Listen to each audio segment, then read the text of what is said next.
सर्वप्रथम सर्वांना माझा नमस्कार. आणि आज आहे 3 डिसेंबर दिव्यांग दिवस. त्यानिमित्तानं आम्ही इथे आलेलो आहोत.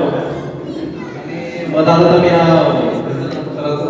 गीत सादर केलं सोपडे सर. आणि आपण जगाला आपलं दुःख सांगतो, पण आपलं दुःख न सांगता आपल्या दुःखापेक्षा त्यांचं दुःख खूप आहे का ते म्हणजे दिवसभर त्यांना ते म्हणजे त्या दुःखातून निघू शकणार नाही.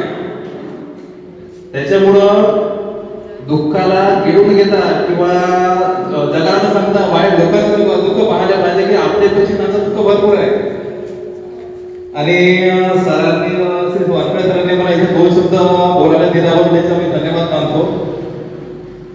आणि मित्रांनो, जीवनामध्ये कधी हार मानलेली नसते, कारण उद्या उजाडेला प्रत्येक दिवस हा आपल्याकडे नवीन म्हणजे आशेची किरण घेऊन येत असतो.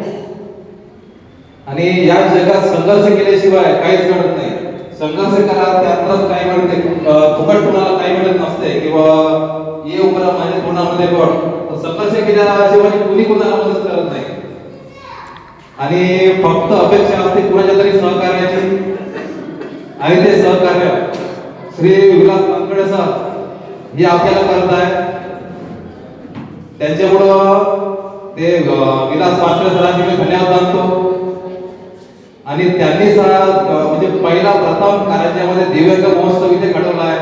आणि त्यांना म्हणजे त्यांना भरपूर सहकार्य आणि तुम्ही पण त्यांना भरपूर सहकार्य करता.